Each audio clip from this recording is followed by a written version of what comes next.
Assalamualaikum warahmatullahi wabarakatuh.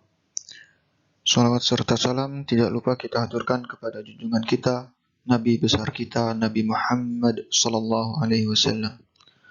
Yang terhormat Ibu Yoko Tani selaku dosen mata kuliah ilmu negara, yang saya hormati dan saya banggakan, teman-teman semua yang sudah menonton video ini. Perkenalkan, saya Fakhrul Raihan dari kelas 1C, jurusan Ilmu Hukum Fakultas Hukum, Universitas Bangka Belitung. Di sini saya akan menjelaskan sebuah materi yang berjudul Susunan Negara dan Sistem Pemerintahan. Susunan negara. Kita melihat bahwa suatu konstitusi di samping mengatur pembagian kekuasaan negara secara horizontal, yaitu menurut fungsinya sehingga kita kenal fungsi legislatif, eksekutif, dan yudikatif. Konstitusi tersebut juga mengatur pembagian negara secara vertikal atau menurut tingkat, atau mengatur susunan negara itu sehingga kita mengenal. Yang pertama, konstitusi yang unitaristis. Bangunan negaranya disebut negara unitaristis atau negara kesatuan. Yang kedua, konstitusi yang federalis. Bangunan negara-negaranya disebut negara serikat. Yang ketiga, konstitusi yang konfederalistis. Bangunan negaranya disebut negara-negara konfederasi atau serikat negara-negara. Yang pertama ada negara kesatuan. Negara kesatuan dapat pula disebut negara unitaristis. Negara ini ditinjau dari segi susunannya. Memanglah susunannya bersifat tunggal. Maksudnya negara kesatuan ini adalah negara yang tidak tersusun dari beberapa negara, melainkan hanya terdiri atas satu negara. Sehingga tidak ada negara di dalam negara. Dengan demikian, dalam negara kesatuan hanya ada satu pemerintah, yaitu pemerintah pusat yang mempunyai kekuasaan serta wewenang tertinggi dalam bidang pemerintahan negara, menetapkan kebijaksanaan pemerintahan dan melaksanakan pemerintahan negara baik di pusat maupun di daerah-daerah. Kekuasaan pemerintah pusat merupakan kekuasaan yang menonjol dalam negara dan tidak ada saingan dari badan legislatif pusat dalam membentuk undang-undang. Kekuasaan pemerintah yang di daerah bersifat derivatif atau tidak langsung dan seiring dalam bentuk otonom yang luas. Dengan demikian, dalam negara kesatuan tidak dikenal adanya badan legislatif pusat dan daerah yang sederajat, melainkan sebaliknya. Menurut C.F. Strong, ciri dari negara kesatuan adalah bahwa kedaulatan tidak terbagi atau dengan perkataan lain kekuasaan pemerintah pusat tidak terbatasi. Karena konstitusi negara kesatuan tidak mengakui adanya badan legislatif lain selain dari badan legislatif pusat, ia menyebutkan kemudian bahwa ada dua ciri yang mutlak melekat pada suatu negara kesatuan, yaitu akan dijelaskan dalam slide selanjutnya. Dua ciri tersebut yaitu yang pertama, ada desentralisasi, yaitu ciri yang menghendaki bahwa segala kekuasaan serta urusan pemerintahan itu milik pemerintah pusat. Dan yang kedua, dekonsentrasi, yaitu ciri yang menghendaki bahwa segala kekuasaan serta urusan pemerintahan itu dilaksanakan sendiri oleh pemerintah pusat, baik yang ada di pusat pemerintahan maupun yang ada di daerah-daerah. Negara-negara di dunia ini mengalami perkembangan yang sedemikian pesat. Wilayah negara menjadi semakin luas, urusan pemerintahannya menjadi semakin kompleks, serta warga negaranya menjadi semakin banyak dan heterogen. Maka, di beberapa negara telah dilaksanakan asas dekonsentrasi dalam rangka penyelenggaraan pemerintahan di daerah, yaitu pelimpahan wewenang dari pemerintah pusat kepada pejabat-pejabatnya di daerah untuk melaksanakan urusan-urusan pemerintahan pemerintah pusat yang ada di daerah-daerah. Dalam perkembangannya, sampai dewasa ini, pelaksanaan asas dekonsentrasi tersebut melahirkan pembagian wilayah negara dalam wilayah-wilayah administratif beserta pemerintahan wilayahnya. Dalam perkembangannya, lebih lanjut, di beberapa negara di samping telah dilaksanakan asas dekonsentrasi, juga telah dilaksanakan asas desentralisasi, yaitu penyerahan urusan pemerintahan dari pemerintah pusat atau daerah otonom tingkat atasnya kepada daerah otonom menjadi urusan rumah tangganya. Pelaksanaan asas desentralisasi inilah yang melahirkan atau dibentuknya daerah-daerah otonom, yaitu suatu kesatuan masyarakat hukum yang mempunyai batas wilayah tertentu yang berhak, berwenang, dan berkewajiban mengatur dan mengurus rumah tangganya sendiri. Dengan demikian, daerah otonom itu memiliki otonomi daerah, yaitu hak, wewenang, dan kewajiban daerah otonom untuk mengatur dan mengurus rumah tangganya sendiri, sesuai dengan peraturan perundang-undangan yang berlaku.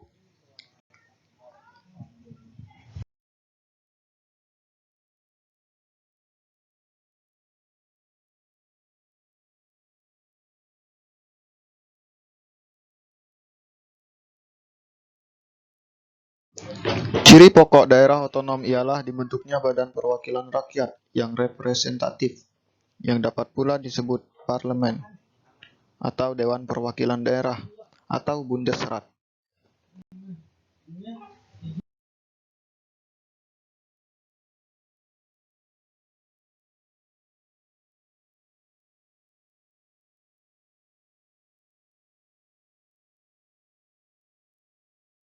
Dalam pelaksanaannya dapat pula dibuat kombinasi. Yang pertama, konsentrasi dan desentralisasi.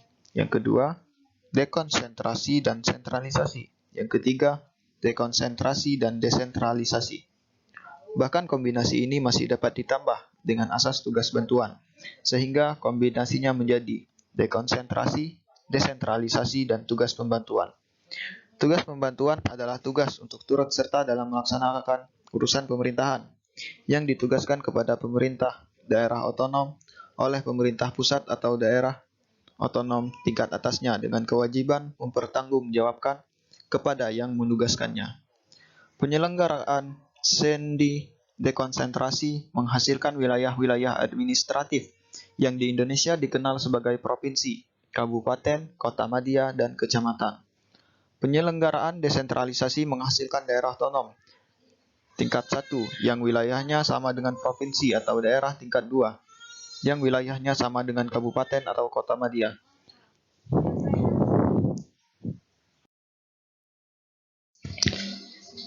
Disebutkan demikian karena Undang-Undang Nomor 5 Tahun 1974 tentang pemerintahan di daerah.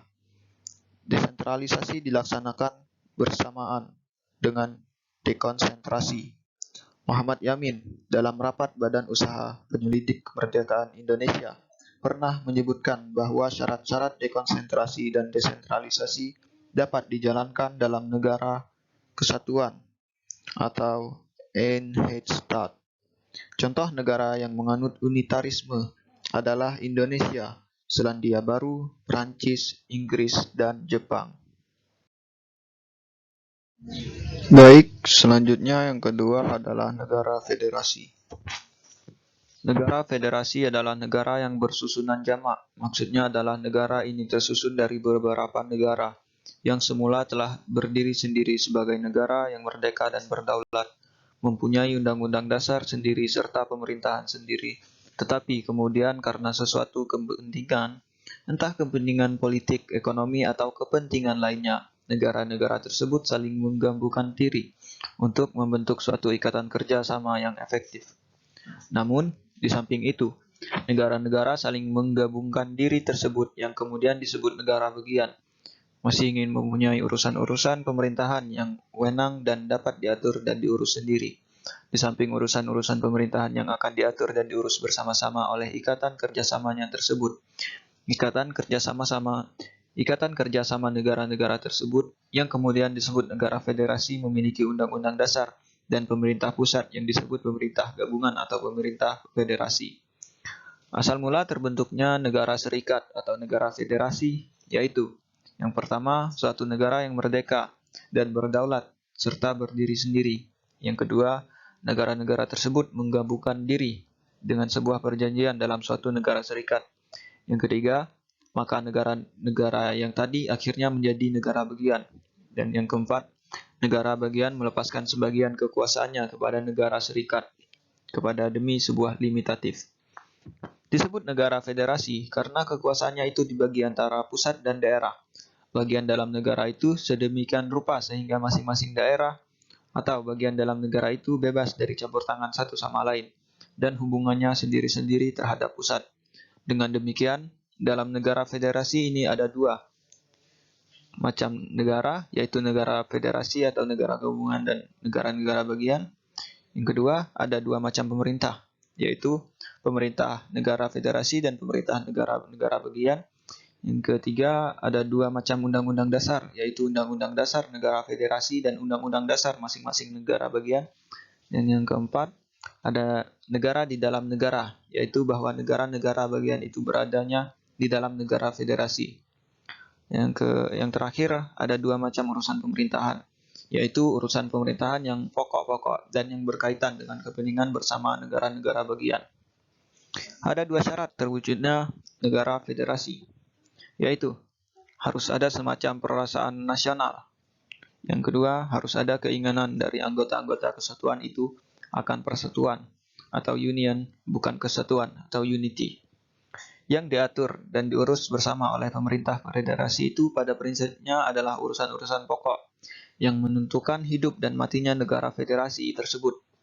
Diatur dan diurus oleh pemerintah federasi dengan maksud agar ada kesatuan, baik dalam hal pengaturannya maupun dalam hal pelaksanaannya, serta penyelenggaraannya.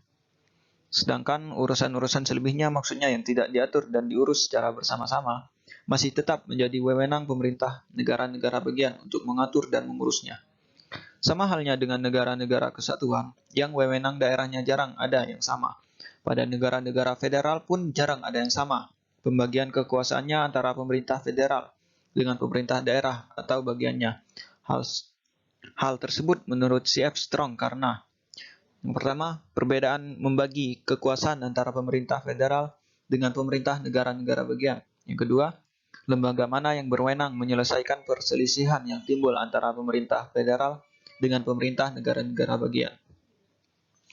Tentang masalah butir satu adalah dua cara membagi kekuasaan antara pemerintah federal dengan pemerintah negara-negara bagian.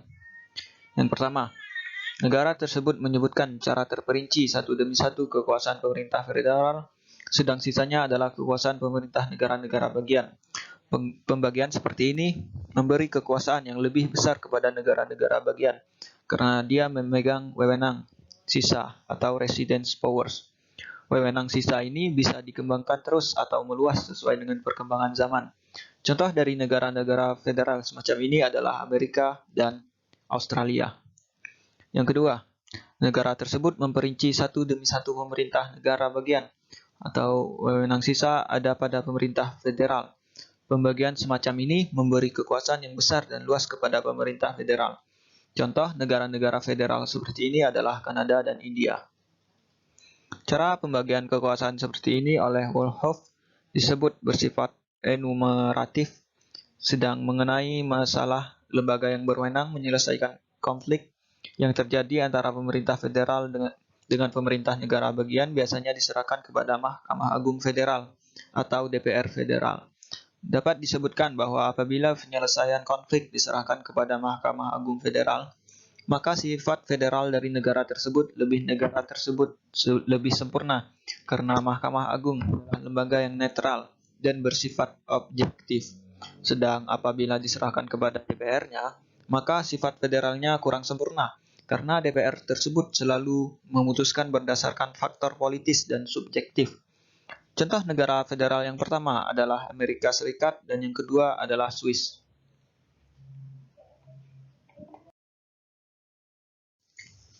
Dari penjelasan tadi, kita dapat menerima tiga ciri dari negara federal menurut C.F. Strong, yaitu yang pertama, adanya supremasi daripada konstitusi di mana federal itu terwujud. Yang kedua, adanya pembagian kekuasaan antara negara-negara federal dengan negara-negara bagian. Yang ketiga, adanya satu lembaga yang diberi wewenang untuk menyelesaikan suatu perselisihan antara pemerintah federal dengan pemerintah negara-negara bagian.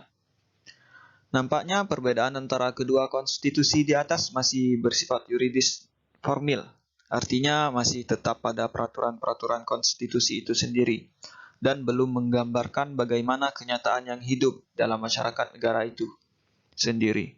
Titik tolak konstitusi yang kedua ialah bahwa ada kebebasan yang sama tinggi dan sama rendah antara pemerintah negara bagian dengan pemerintah federal. Sebenarnya hal itu tidak seluruhnya benar. Kita lihat contoh Amerika Serikat yang terkenal dengan pembagian kekuasaan antara legislatif, eksekutif, dan yudikatif. Tetapi seringkali kita melihat bahwa kekuasaan eksekutif bisa mempunyai hak veto untuk menunda atau menolak undang-undang yang dibuat oleh negara bagian. Malah sudah menjadi kelaziman antara pemerintah pusat dan pemerintah negara bagian di Amerika Serikat hubungannya bukan seperti koordinasi, tetapi seperti subordinasi.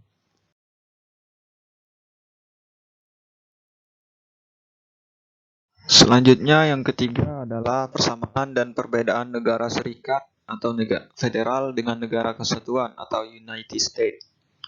Persamaan antara negara federasi dengan negara kesatuan. Yang pertama, ada dua macam pembagian daerah atau wilayah. Yang kedua, ada dua macam pemerintahan. Perbedaan antara negara federasi dengan negara kesatuan oleh Cranberg disebutkan sebagai berikut.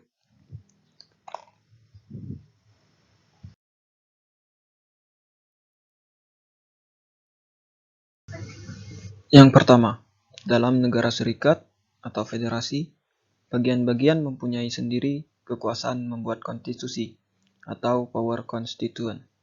Mereka dapat mengatur sendiri bentuk organisasi mereka dalam batas-batas konstitusi nasional. Sedangkan dalam negara kesatuan, bagian ditetapkan sedikitnya secara garis besar oleh pembuat undang-undang pusat. Yang kedua, dalam negara serikat, kekuasaan pembuat undang-undang pusat untuk memberikan peraturan mengenai berbagai perkara telah disebut satu persatu. Sedangkan dalam rumus yang sangat umum dan kekuasaan legislatif, badan-badan yang lebih rendah tergantung pada pembuat undang-undang pusat dalam menggunakan kekuasaan itu, dan dalam praktik batas-batas rumah tangga bagian atau daerah ditentukan oleh pembuat undang-undang pusat. Hal yang belum diurus oleh pembuat undang-undang pusat boleh diatur oleh bagian atau daerah.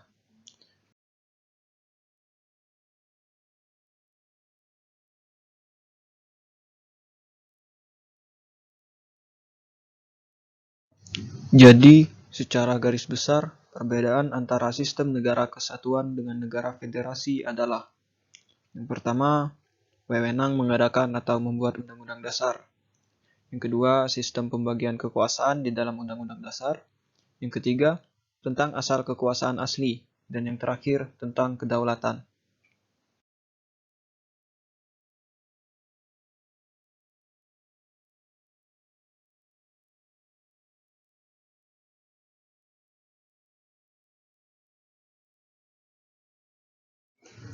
Selanjutnya yang keempat ada negara konfederasi. Negara konfederasi atau serikat negara-negara adalah bentuk serikat dari negara-negara bersangkutan. Diragukan juga apakah konfederasi ini merupakan suatu negara, dan diragukan juga apakah konfederasi ini mempunyai konstitusi. Ada pendapat yang menyatakan bahwa serikat negara-negara untuk menyelenggarakan satu bidang atau lebih. Jadi kerjasama tersebut kurang tepat kalau diatur dalam satu konstitusi.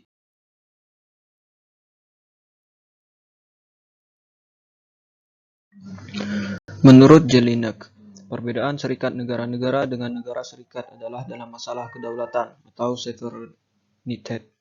Sekarang persoalannya, di dalam negara federal itu ada pada siapakah kedaulatan itu? Ada pada negara federalnya ataukah ada pada negara-negara bagian? Inilah kriteria Jelinek di dalam membedakan antara negara serikat dengan perserikatan negara-negara tersebut.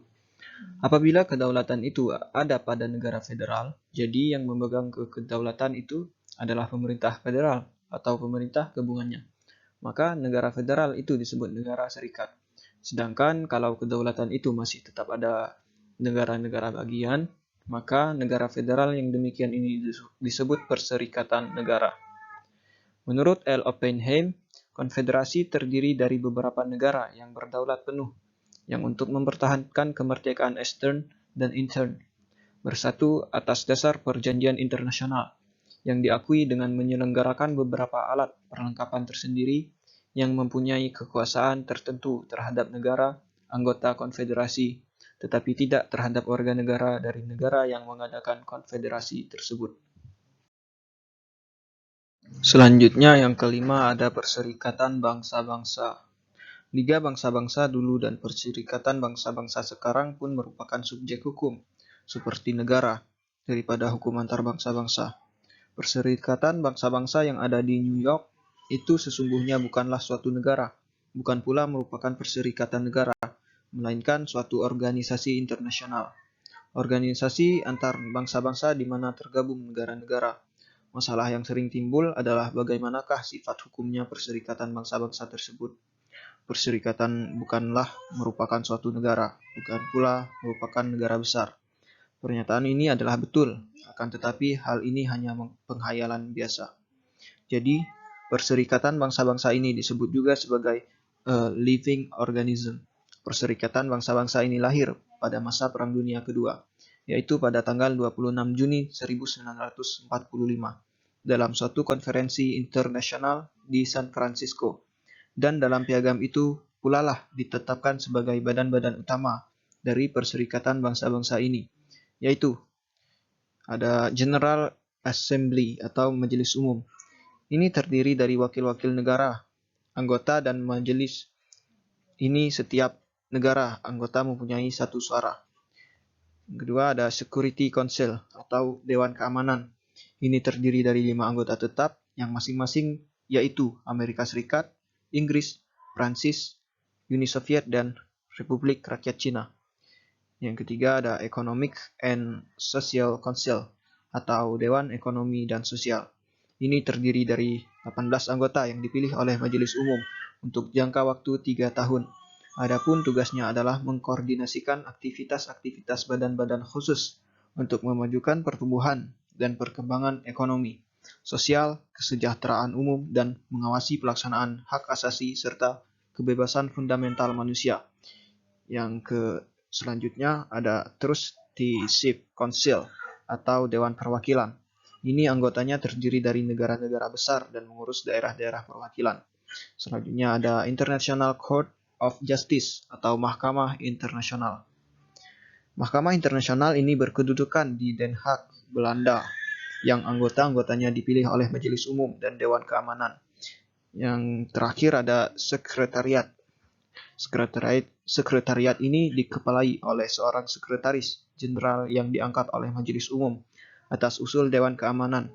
Dalam menjalankan tugasnya, sekretaris jenderal dibantu oleh suatu staf.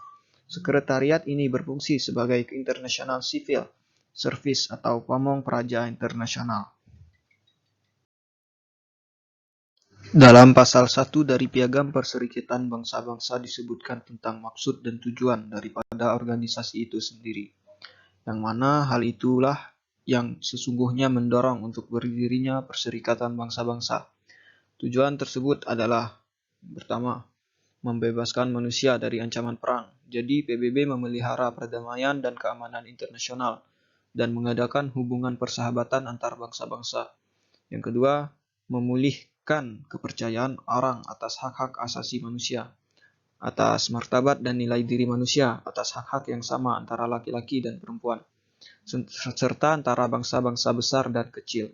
Yang ketiga, menetapkan syarat-syarat dengan mana dapat dipertahankan hak-hak serta ditaatinya kewajiban-kewajiban yang timbul dari traktat-traktat serta dari sumber-sumber lain dari hukum antar bangsa-bangsa.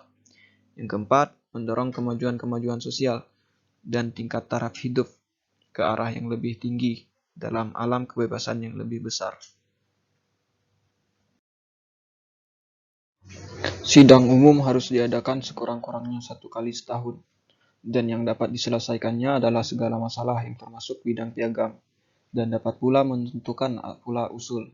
Tetapi sidang umum tidak dapat membicarakan masalah-masalah yang secara esensial termasuk dalam yurisdiksi dalam negeri dari suatu negara anggota. Sidang umum terbagi atas 6 komisi, yaitu yang pertama Komisi Politik dan Keamanan, selanjutnya Komisi Ekonomi dan Keuangan, lalu Komisi Sosial dan Kulturil, yang keempat Komisi Trustee, yang kelima Komisi Administrasi dan Anggaran, yang keenam Komisi Masalah-Masalah Hukum. Adapun azas yang dianut oleh Perserikatan Bangsa-Bangsa sebagaimana tercantum dalam pasal 1 dari piagamnya ialah bahwa yang pertama, Perserikatan Bangsa-Bangsa didirikan atas dasar kedaulatan yang sederajat dari semua anggota. Yang kedua, semua anggota harus melaksanakan dengan etikat baik semua kewajiban-kewajiban yang telah disetujui sesuai dengan ketentuan piagam. Yang ketiga, sengketa-sengketa internasional akan diselesaikan dengan cara-cara damai sedemikian rupa sehingga perdamaian, keamanan, dan keadilan internasional tidak terganggu. Yang keempat, segenap anggota tidak akan mengancam atau menggunakan kekerasan terhadap keutuhan teritorial atau kemerdekaan setiap negara atau dengan cara lainnya yang tidak sesuai dengan piagam. Yang kelima, segenap anggota harus membantu Perserikatan Bangsa-Bangsa dalam tindakannya yang diambil berdasarkan ketentuan-ketentuan piagam dan tidak akan membantu negara mana terhadap siapa dilakukan tindakan-tindakan itu.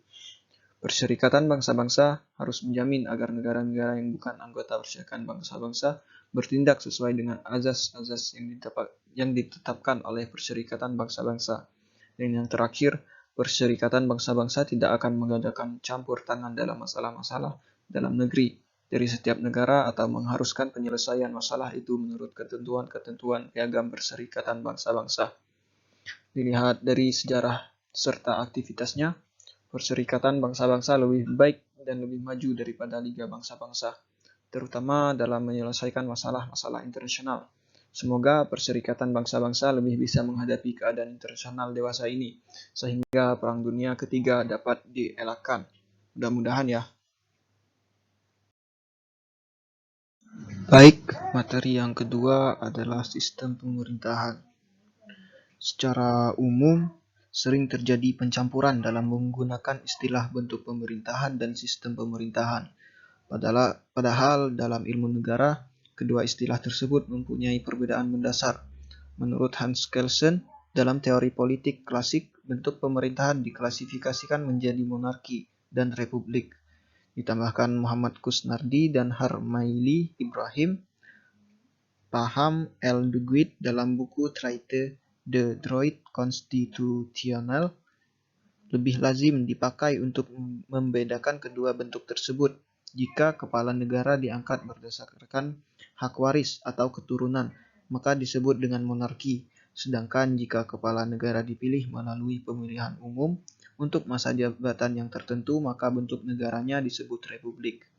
Sementara itu, dalam ilmu negara umum atau Allgemeine Staatslehre, yang dimaksud dengan sistem pemerintahan ialah sistem hukum ketatanegaraan, baik yang berbentuk monarki maupun republik, yaitu mengenai hubungan antar pemerintah dan badan yang mewakili rakyat. Ditambahkan Mahfud, sistem pemerintahan dipahami sebagai suatu sistem hubungan tata kerja antar lembaga-lembaga negara. Tak jauh berbeda dengan kedua pendapat itu, Usep Ranawijaya menegaskan bahwa sistem pemerintahan merupakan sistem hubungan antara eksekutif dan legislatif. Hal yang sama juga dikemukakan Gina Misiragulu. Sistem pemerintahan adalah apabila lembaga-lembaga pemerintah dilihat dari hubungan antara badan legislatif dan badan eksekutif. Sejalan dengan pandangan yang dikemukakan para ahli tersebut, Jimli Asidik mengemukakan sistem pemerintahan berkaitan dengan pengertian Regierungsstaat, yaitu penyelenggaraan pemerintahan oleh eksekutif dalam hubungannya dengan fungsi legislatif. Cara pandang yang demikian sesuai dengan teori dikotomi, yaitu legislatif sebagai policy making atau tax telling, sedangkan eksekutif sebagai policy executing atau Tatverwirkungslegung. Dalam penyelenggaraan fungsi-fungsi negara, terjadi relasi yang saling mempengaruhi dalam penyelenggaraan kekuasaan eksekutif dan legislatif. Selanjutnya adalah ciri sistem pemerintahan parlementer menurut Douglas V. Verney. Ada 11 karakter sistem parlementer, yaitu yang pertama, the assembly becomes a parliament. Yang kedua, the executive is divided into two parts. Yang ketiga, the head of state appoint the head of government. Yang keempat, the head of government appoint the ministry. Yang kelima, the ministry or government is a collective body. Yang keenam, minister are usually member of parliament. Yang ketujuh, the government is politically responsible to assembly. Yang kedelapan, the head of government may advise the head of state to dissolve parliament.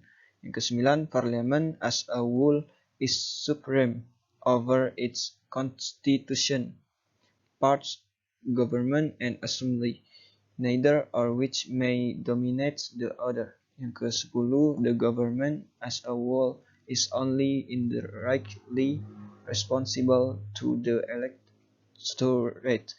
Yang terakhir, parliament is the focus of power in the political system. Selanjutnya ada sistem pemerintahan presidensial. Asidik mengemukakan 9 karakter sistem pemerintahan presidensial sebagai berikut. A. Terdapat pemisahan kekuasaan yang jelas antara cabang kekuasaan eksekutif dan legislatif. B. Presiden merupakan eksekutif tunggal. Kekuasaan eksekutif presiden tidak terbagi dan yang ada hanya presiden dan wakil presiden saja. C. Kepala pemerintahan adalah sekaligus kepala negara atau sebaliknya. Kepala negara adalah sekaligus kepala pemerintahan. D. Presiden mengangkat para menteri sebagai pembantu atau sebagai bawahan yang bertanggung jawab kepadanya. E. Anggota parlemen tidak boleh menduduki jabatan eksekutif dan demikian pula sebaliknya. F. Presiden tidak dapat membubarkan atau memaksa parlemen. G. Jika dalam sistem parlementer berlaku prinsip supremasi parlemen, maka dalam sistem presidensial berlaku prinsip supremasi konstitusi. Karena itu, pemerintahan eksekutif bertanggung jawab kepada konstitusi. H. Eksekutif bertanggung jawab langsung kepada rakyat yang berdaulat. I. Kekuasaan tersebar secara tidak terpusat seperti dalam sistem parlementer yang terpusat pada parlemen.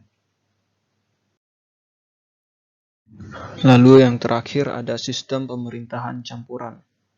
Sartori mengemukakan karakter umum sistem pemerintahan semi-presidensial sebagai berikut. A. The head of state, president, is elected by popular vote either directly or indirectly for a fix of office. B. The head of state shares the executive power with a prime minister, thus entering a dual authority structure whose 3 defining criteria are: yang C. The president is independent from parliament, but is not entitled to govern alone or directly, and therefore his will must be conveyed and processed via his government. Yang D. Conversely, the prime minister and his cabinet are president independent in that they are parliament dependent. They are subject to either parliamentary confidence or no confidence, or both, and either case need to the support of parliament's majority. Yang A. The dual authority structure of semi-presidentialism allows for different balance and also for shifting prevalence of power within the executive under the strict condition that the autonomy potential of each component unit of the executive does subsist. Dari penjelasan tersebut, saya dapat menyimpulkan seputar sistem pemerintahan. Yang pertama, sistem pemerintahan berkaitan dengan pengertian Regierungsstaat, yaitu penyelenggaraan pemerintah oleh eksekutif dalam hubungannya dengan fungsi legislatif. Yang kedua, terdapat 3 varian sistem pemerintahan, yaitu sistem parlementer, sistem pemerintahan presidensial, dan sistem pemerintahan campuran. Yang ketiga, sistem parlementer didasarkan landasan bahwa parlemen adalah pemegang kekuasaan tertinggi, atau parliament is sovereign. Yang keempat, dalam sistem presidensial, presiden merupakan eksekutif tunggal. Kekuasaan eksekutif presiden tidak terbagi, dan yang ada hanya presiden dan wakil presiden. Baik, tibalah kita di ujung materi tentang susunan negara dan sistem pemerintahan. Jika ada kesalahan yang saya jelaskan, baik disengaja maupun tidak sengaja, itu murni dari saya sendiri. Dan jika ada kelebihan, itu datangnya dari Allah Subhanahu wa taala. Untuk menutup video ini, saya ucapkan kepada semua pihak yang telah berpartisipasi. Saya ucapkan terima kasih kepada Ibu Yoko Tani selaku pembimbing mata kuliah Ilmu Negara. Dan saya ucapkan terima kasih kepada teman-teman yang sempat melihat video ini. Akhir kata, wassalamualaikum warahmatullahi wabarakatuh.